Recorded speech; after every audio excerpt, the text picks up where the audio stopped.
Hello, screenwriters, and welcome to Writing for Screens, the screenwriting step-by-step project, episode number 45. 45. My name is Glenn Gers. I am the creator and sole employee of Writing for Screens. I am here every Monday through Friday, if I can be, at 3 p.m. Pacific Standard Time to work through the writing of a pilot drama script for an imaginary series, starting from the roughest idea through the outline to a finished script, ideally. That's the plan. That's the project. You guys can watch over my shoulder so you can see how one person does it. It is not the only way to do it. Everyone has to find their own path as a writer, as a creator, but I'm hoping by showing you how I do it, I can give you some tips that might be helpful and also just make you feel like you're not going someplace that you've never even seen before. Hello to Alex. Hello to Wolf. Hello to all my regulars who are here. While I am doing this thing, you are welcome to ask me anything, and I will try to answer if I can. But if you are watching this as a video, not a live stream, you can still ask me stuff. Just go to writingforscreens.com and click on the Contact Me button, which is down there on the bottom of almost every page. And if you don't feel like doing that, you can just ask me a question here in the comments of the YouTube video you are watching or any Writing for Screens channel video. Write me a comment, tell me what you think, ask me a question. I will do my best to answer it. Okay, so let's get to it because we have not worked on this for a while and I am eager to get done. I feel like we might be getting close to getting done with the outline. And you know what that means? Plunging into the deep end of actually writing scenes and pages. Okay, so I say this because as I look through the outline, I am getting to a point where, admittedly, there's a lot of stuff still in this pink question mode where I'm not sure exactly how things are going to go. But more and more, I'm finding that there's stuff that's in the grays and that I feel like I know what all the basic scenes are about. I have no idea how I'm going to write them. This is important. You should know this. Every writer, no matter how much you intricately plan everything, once you actually get to writing it, you're sort of starting from scratch again. You got that blank page and you have no real idea how you're going to do it. The best thing you can do is do that often so that you get used to it, so you're not scared and say, oh my God, I am panicking because I don't know how to do this. After a while, if you're in my situation, I've been doing this for more than 25 years professionally, I look at a blank page and I say, okay, I know if I just follow this process, although I don't know specifically what I'm going to write here, it's going to work. I'm going to come out with a scene. And if that scene sucks, then I will be able to make it better by rewriting it. And sooner or later, I'll have a script. I feel confident in that because I have done it. That is really the only way to have confidence in an artistic process. Just keep trying it, doing it, learning from your experiences. So what I am looking at here is I'm thinking, I am getting a sense that I know what each of the big points of these scenes is. I do not know any details, really. There's so much left to explore. But I am starting to get the feeling, and this is partly through experience, I can say, you know, I think I'm ready to start this. So yes, for instance, this question. She is upset about Norman interfering. Possibly tries to talk to Norman privately first. In fact, that's not possible. That's likely. Okay. Any advice on how to organize what information are you showing first? Kind of, that's the outline. I mean, that's the progress of the audience through the episode, starting at the beginning. That's the outline. I've decided to start with George and the killer and the podcast and the murder. I could have started with Madeline and have her hear about it and then go back. So I think basically the organization of how you show the audience the information, that's the outline. But this is an important point. You are constantly balancing between giving the audience information and making scenes, because scenes have to be actions. They have to be characters doing things. And while you are partly making a checklist of, they need to know this, they need to know this, at the same time, everything that you're giving as information has to be given through action, through dialogue, through dramatic behaviors. So I put this in green so you could see it. How does Xena get this permission? She does this by disarming them, by becoming personal. In other words, as I said here, she comes in and she reads the room. She says, I did not expect that these two people who have never met before would have slept together overnight. And clearly, I'm dealing with a complex situation here. So what I'm going to do is disarm them. I'm going to make them not think about how I have an urgent need, because I'm going to make them uncomfortable about their own situation.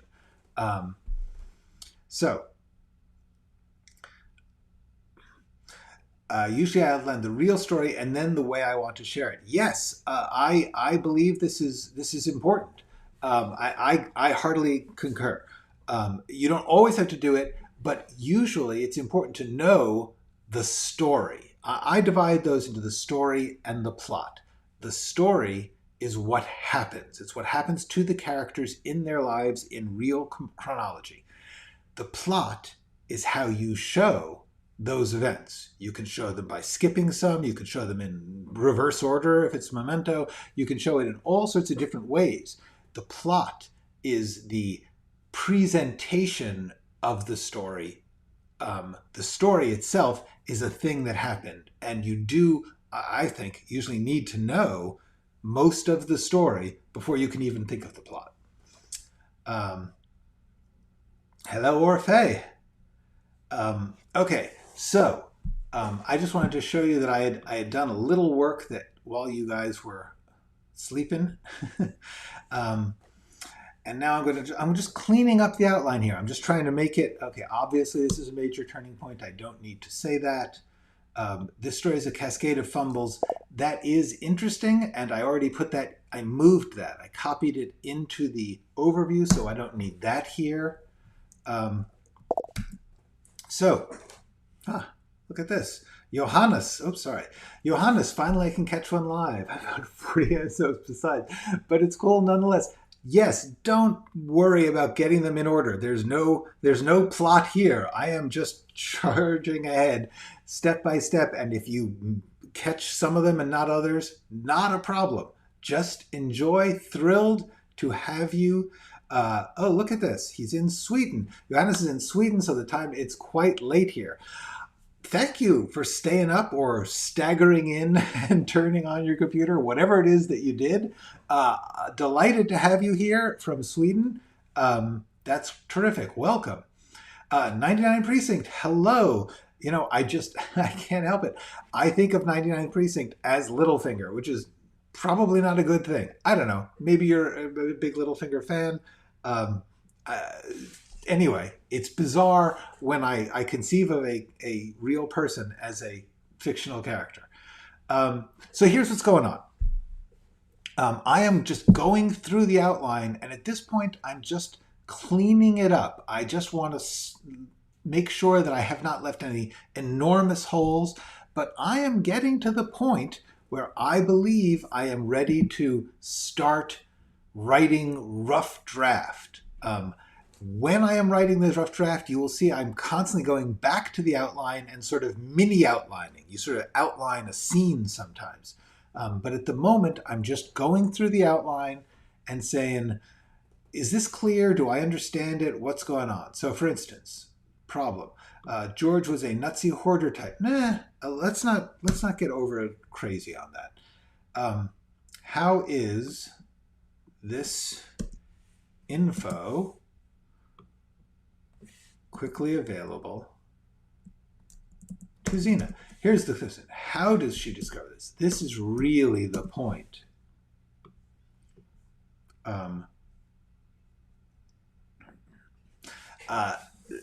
This is one where I know that this is going to require a lot of thinking when I get to writing it. But I also don't need to know it to write the rest. This is actually sort of important. Once you know the important steps of the outline, there may be things that you're like, this is going to be a lot of heavy lifting, inventing how this scene is going to work. This scene, I've got some tricky mechanics of how are we going to jump from Xena getting access to the files to Xena finding a particular bit of information and bringing it back. That's actually a thing that would take time, and I don't want to waste time. So, a little bit of side stuff here. Yes, I really hope that too. Okay, so what I'm saying here is I know that when I get to that scene, I'm going to have to figure it out, but I don't have to figure it out to start roughing in the script. And honestly, you learn so much about your script when you start the first draft. Don't assume when you have your outline that you are done with the thinking. You're not. You need to give a lot of room for the different steps you are going to take after you got the rough outline. I mean, let's look at this outline. I've come up with like 8 or 9 major, what I call major moves, big sections of story. And I know who all the people are and what they want in this pilot and in the series. And I know at least the main characters, and I know where they start and end in the pilot. And that's all I'm writing right now is the pilot. So I've sketched in enough of these scenes to be ready to go. So how does everyone, yes, this is going to be a big one. Not sure. This is okay. Okay, I'm sorry, I'm reading, so this is sort of boring to watch me read, but I'm reading my outline here.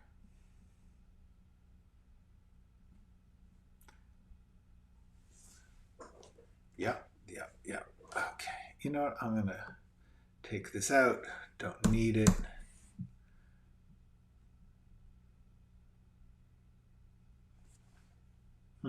Yes, I'm not gonna worry about this now.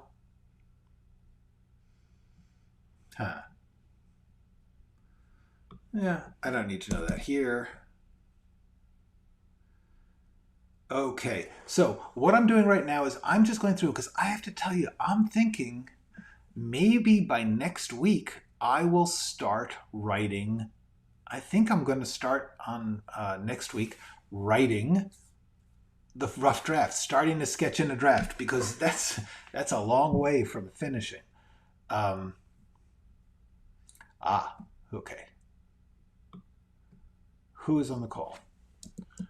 On the call in George's house are Mad, Norman, and Xena.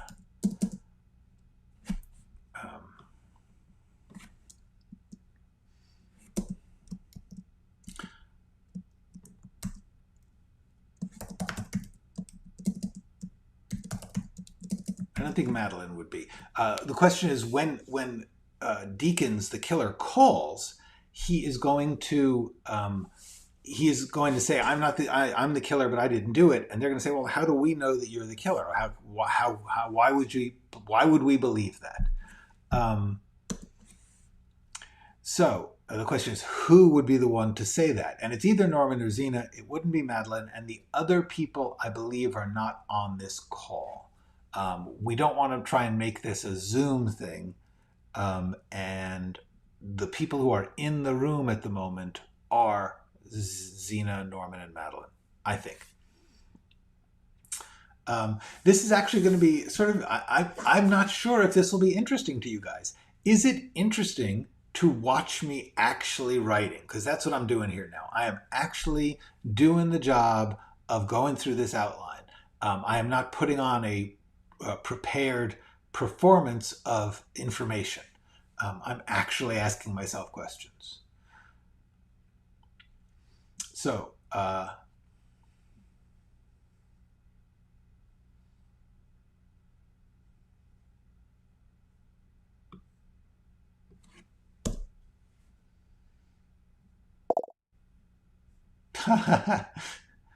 well, good. Somebody's on it. Great. Thank you. Cool to know. So here's what I'm running into. Good. More votes. Yes. Here's what I'm running into. I know that I will figure this out. Like right now, one of the big questions is, what is the proof that he is the killer? And like I said, theoretically, things only the killer would know. This actually can become a funny scene if they're sort of, yeah, oh, I already thought this. I am just ahead of myself. That's a great beat. So the point is, this is how I know I'm on the right track here, and that I'm probably going to not need to do much more outlining. Here's the way this scene is going. He says, "Hey, I'm the killer, but I did not kill George. I'm the guy he was hunting, but I didn't kill him." And they say, "Well, why should we believe you?" And he says, "Well, they say, how do we even know you're really the killer?" And he has to say, "How do I prove that I'm the killer?" Okay, I'm going to tell you things that only I would know. So he tells them these things, and then they say, "Well, since only you would know that, how do we know that that's real?" So this is exactly the kind of tone that I'm going to try and get in this script. It's kind of scary and kind of puzzling, but it's also kind of funny. And that's really important to me. That's one of the goals of this project, was to be kind of absurd and yet scary. It's a tone that not many thrillers dare to try, because if you don't do it, you fail both sides, which is why executives and companies tend to not love this. But I'm not going to try and sell this anyway, so I don't care. Oh, cool. So thank you. All right. Johannes, I see your question. I'm going to answer it in a minute because I'm still working here. Okay, so I am making this. I'm making this not questions because it's not. See, now look at that.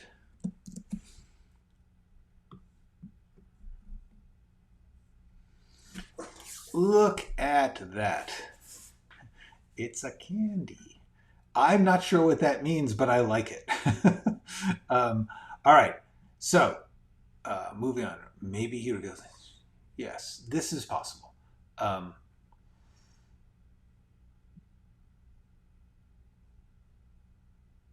Well, this was a note I obviously wrote a long time ago.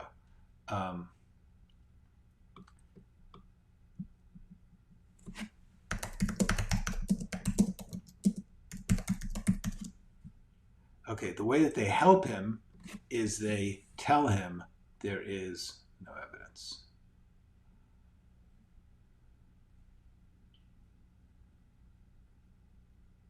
So that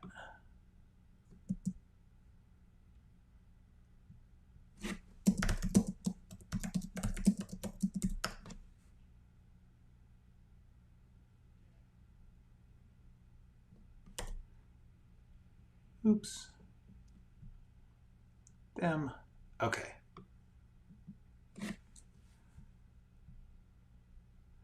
All right. So now, now I've got the flow of the scenes. A lot of things that were just questions before, by now, like I actually forgot. This is something that happens a lot when you're writing. You'll write something.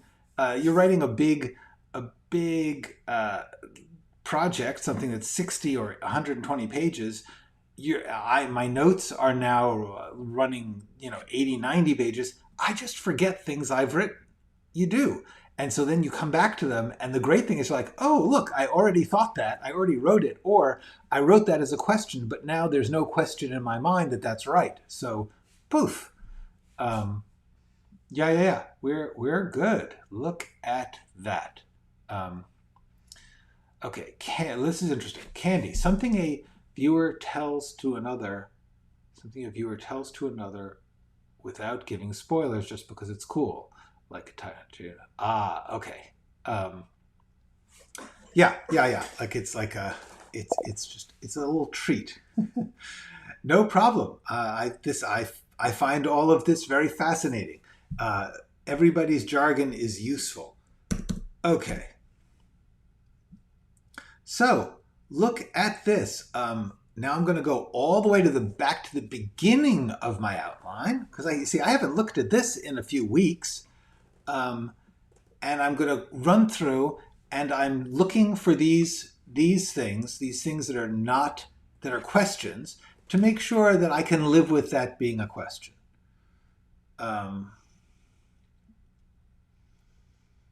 Okay. Yep. That's okay. Yep. This is all okay. What I'm doing now, by the way, in case you're wondering, which you might be, is I am looking at only these pink things. I am trusting myself on the gray stuff. The gray stuff is stuff that I said, okay, I've written that. Later I will reread the whole thing. But right now, I'm just going to, see, these are good thoughts. I am going through and seeing if the things I left as questions, see, these were not questions. These were just, I put them in yellow so that you guys could see stuff I had moved from place to place, because I wrote them in a different, I wrote them in the notes, and then I was moving them, and I wanted to be sure to show you guys what was what. So look at this. Look at how little pink there is. And the pink is stuff like, possibly she forgot she had signed the papers, or he did it without her knowing. These are things that I'll figure out when I'm writing the draft. So look at this, yada da da. This is not okay.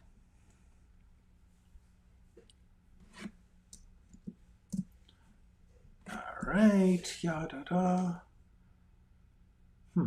That's possible. I still haven't decided. Probably going to have some zoom.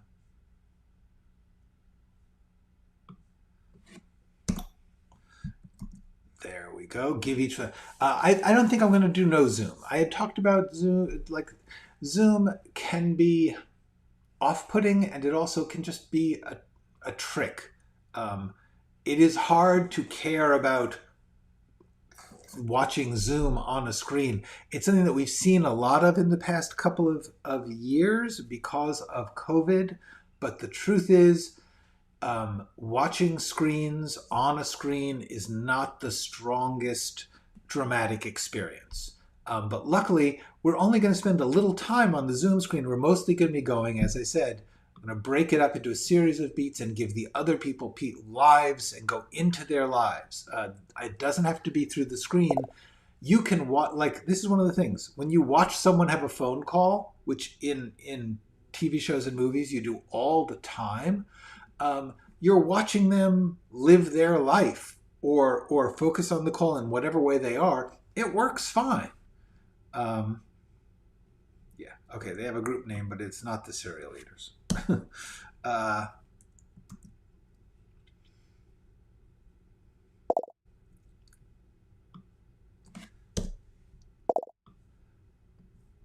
Okay. Yana said, Zoom? Oh, Zoom. Yes, exactly.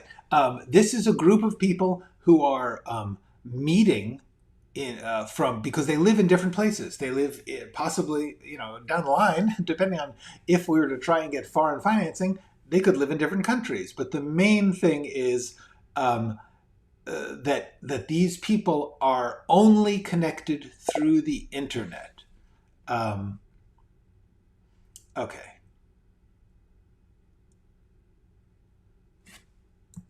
So what I'm going through here now is mainly, I'm just checking if there's anything that I was like, hey, I don't know how to do that. Yeah, this is going to be something that I definitely need to figure out, but I'm okay. Okay, I have to know. Johannes, what time is it where you are? Because I have a feeling it's like 2 in the morning. I'm going to take out this reference. Okay. So, guys, I have... Yeah. I have skimmed... Let's talk.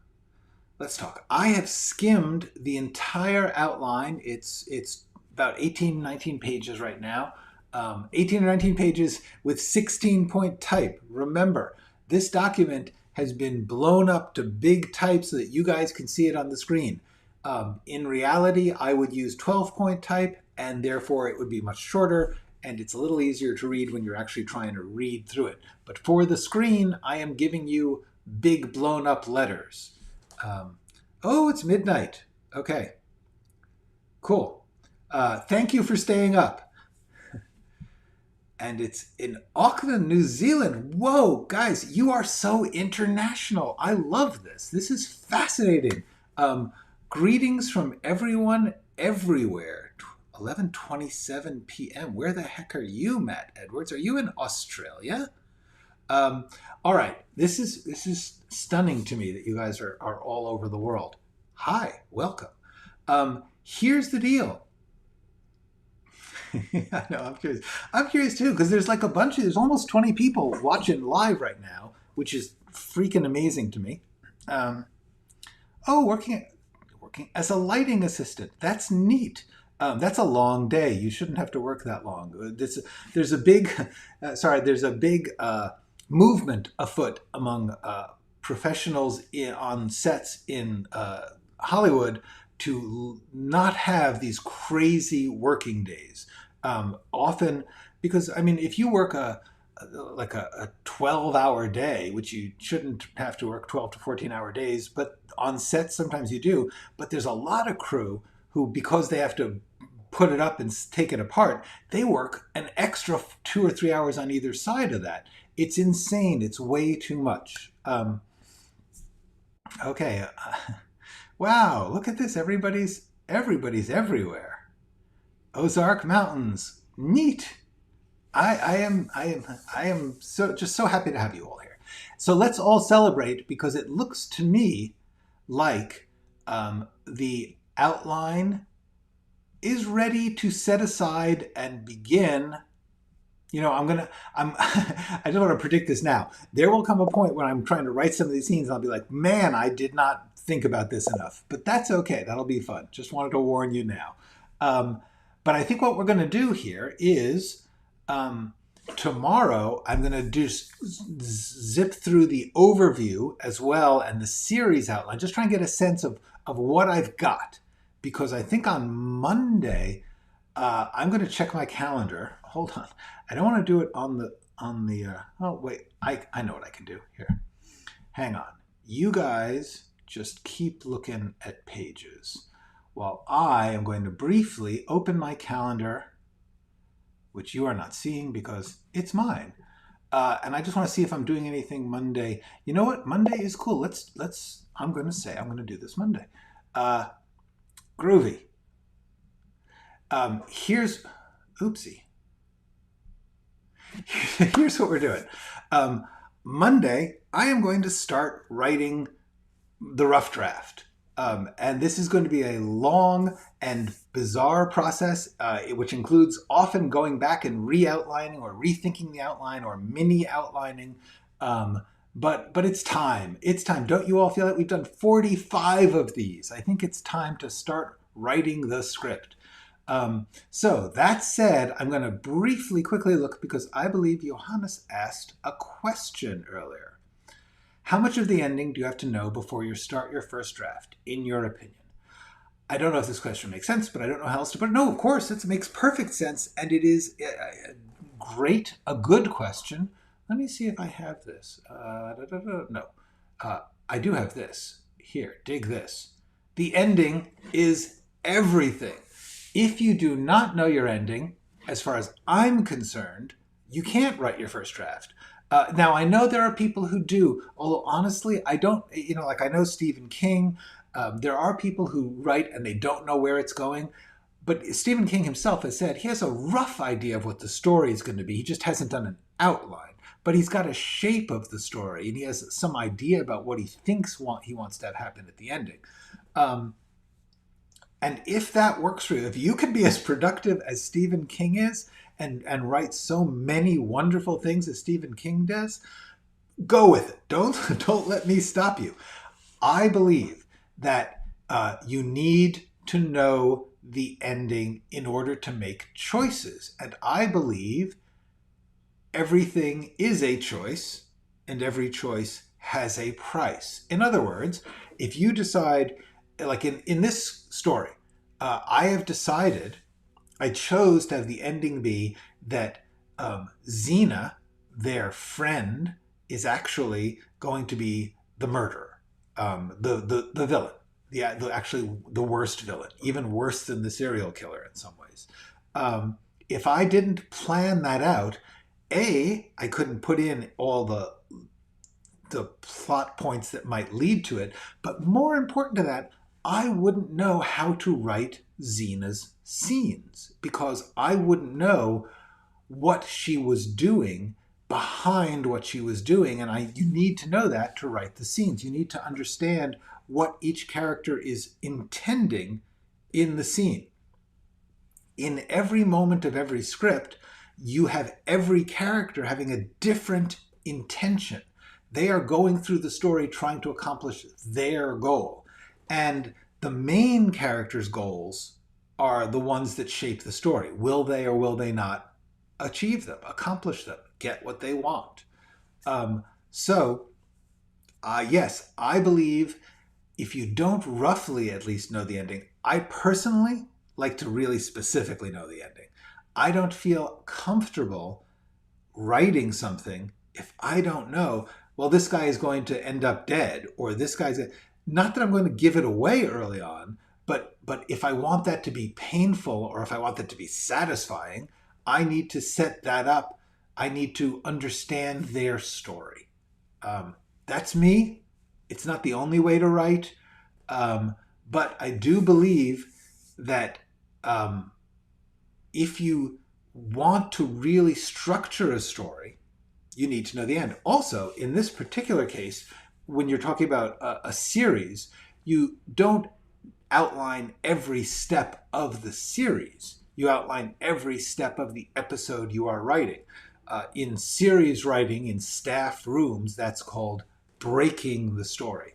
I always find that a creepy phrase, but I like building the story, making the story. I hate breaking the story. But that's what they call it. They call it breaking the story. And it's a part of the schedule of everyone's work in a series room.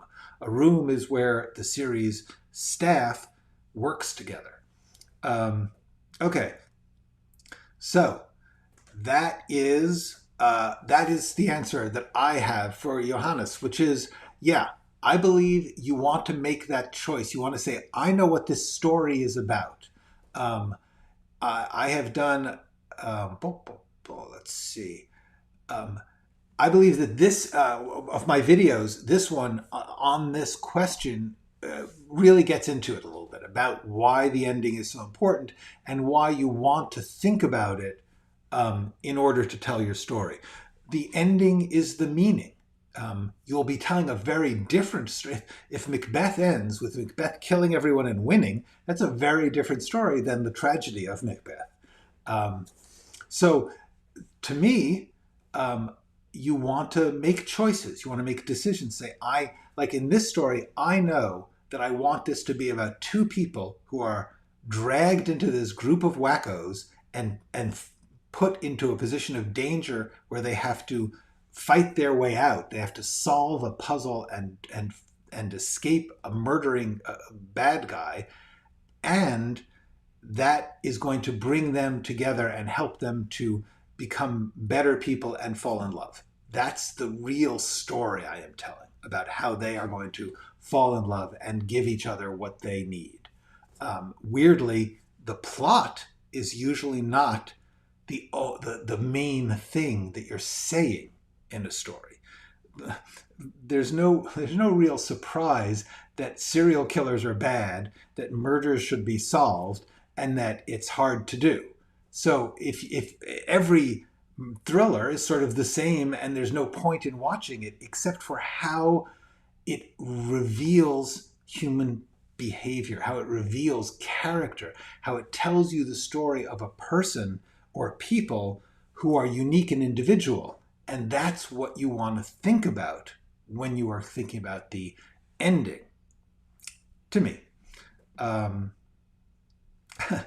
Well, none of us are Stephen King, so don't worry about it. So, thank you so much. I think it's been about 40 minutes, and I appreciate you guys being here from all over the world, but I think that was if anyone has another question, I'll answer it. But I think that what I'm really going to do here is prepare for tomorrow. Hold on, let's see. Sometimes it might be okay to discovery write the initial draft with the knowledge that when you find the right characters tone, you can do a page one rewrite after you find the ending. Absolutely, this is really true. I am not saying it's the only way to write. I personally, for myself, I'll tell you why I find it hard to do what your name's so long. P for P Goats CJ Watson. I'm just going to call you CJ. CJ here has made a good point. You could write the whole, just explore the draft as you write it, make it up as you go along, and see where that takes you. Then when you finish the rough draft, you stop, you read through it, you make a lot of notes, you basically do your outline and stuff. Then you say, oh, this part is too big, this part is too small, this part has to move, this part doesn't make sense with that part. You do the outlining, you do the thinking of the outlining with a draft. That's great. For me, it's too hard because once I write something that I think is good, I don't want to throw it out. If I write some really cool scene with great dialogue, and then it turns out, because later on I'm going to write a different scene with cool dialogue that's more important, that scene has to go, I just feel crappy. and I often can't make good decisions under those circumstances. I would rather have some basis for choosing before I write the lines. Yes, almost. I definitely believe you should write backwards. Writing backwards does not mean writing backwards, and it does not mean you write the end first necessarily. It means you conceive of the ending. Sometimes you write the ending first. Mostly you plan the ending, but you then write to it. But everybody's different, and every project is different. Sometimes you will come up with some ending and you just love it and you write the ending and then you find a story that leads to that ending. Do I like the movie The Room? This is a tough question. Like in what sense? Outline backwards, draft forwards. Yes, to a certain extent that's true. The Room. I do in many ways like The Room. I like The Room in the sense that I love DIY. I love independent, offbeat movies. I think that they are crucial to our understanding and enjoyment of the art. The problem is many of them are hard to watch. So it's a tough one. Um, I love that he made it. And as a filmmaker, I spend my time sort of analyzing how things are, how would I do things differently. But I have to tell you, I'm sort of this way about Cassavetes too, who is, a groundbreaking filmmaking genius in certain ways, and in other ways, filmmaking klutz. The indie film, art films, personal filmmaking um, is both um, more exciting and more inspiring than any other kind of filmmaking, and also often more frustrating and harder to watch. I'm not going to lie to anyone and say, oh, it's so easy for me to sit back and watch The Room or a Cassavetes film. Um, they can be hard to watch, but the excitement of breaking down the formality of film, because film is so difficult to make that it gets overly formal. There's too many steps, too many people involved in the making, too many. The lighting. It takes so long to do the sets and the lighting and the camera that the life often falls out and it becomes stiff and formal, or sort of performative, thin. So what I love about something like The Room is the inspiration that went into it. Do I think it's a good movie? No, it's not a good movie. I love James Franco's movie about The Room. I don't remember the title of it offhand, but it's a phenomenal movie about the value of a bad movie. Um, I have not seen Annette yet. I will talk about it when I see it, probably in another couple weeks. Um, but I strongly advise all of you to watch bad movies, watch indie movies, because what they do is they tell you what you can do, um, and it's nice to see. It's like somebody's breaking open the form and showing you how doable it is. If you get a chance, um, uh, explore the early '80s indie filmmakers. Here, I'm gonna type some of these because they're really worth doing. John Sayles. Oops. No. Jim Jarmusch. Spike Lee. These are some. Hold on. Okay, so let's do it. Whoa.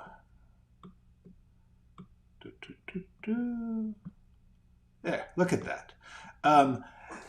All of these people made no budget films in the early '80s that were exciting and raw. They were actually I gotta say, we gotta add in Martin Scorsese. Marty, let's face it. Um, his first film, "Who's That Knocking on My Door," is really raw, um, and and Mean Streets is a fascinating. To me, Mean Streets is one of the great. Yeah, Mean Streets is one of the great films because it is both a raw indie and at the same time a polished, super work of art. Yes, Mike Lee also really good. Um, okay. The Disaster Artist. That's it. At the end of this, yes, absolutely, I agree. I think Tommy Wiseau is both an inspiration and somebody to not trust very far with your film and money. The Disaster Artist. Yes, indeed. Thank you. Um, I love a lot of indies and a lot of what are technically bad movies. Absolutely. Todd Solondz. Yes. Oh yes. Okay. Sorry. I gotta go back. Hold on. Don't miss out on Todd. Um, I went to college with Todd. Um, yes. The important thing about all this is actually, um, this kind of filmmaking is actually descended from post-war European and some Japanese filmmaking. The French New Wave, the Italian neorealists. If you get a chance, learn what those are and see what they did, because it's freaking groundbreaking and inspiring and different than what you're used to. Anyway, yes, Silence is a stunning movie. Let's see. Anyway, I'm just going on to, down the line, when we're done with this project, and when I can't do it all at once. I will do more sort of film history and film reviewing and all that stuff. Right now, I'm trying to focus on your films, on your scripts, on what it takes to make something out of nothing. And the more time you spend, it's great to study other people's work, but don't ever let that keep you from dealing with the reality of yours. And yours is going to be yours. It's going to be whatever you bring to it, and whatever your limits are, and whatever your weird situation is that creates the kind of movies that only you can write. That's what you want to be focusing on, because honestly, it's all you can do. All you can be is yourself. So don't spend too much time trying to be somebody else. Learn from somebody else, but be yourself. And if there's anything that I can give you, that's the most important one. That's what I'm trying to show you. Is I'm making these choices, making up this thing as I go along, and I'm showing you how I do it, so that hopefully you'll see it's just guesswork. I'm just making stuff up. I'm just doing the best I can at the moment that I'm doing it. And with that, I believe it is time for me to say so long for tonight, for today, or for Johannes and many of you for tonight. Thank you all for being here. It has been delightful. I will see you tomorrow when we will get ready to start writing.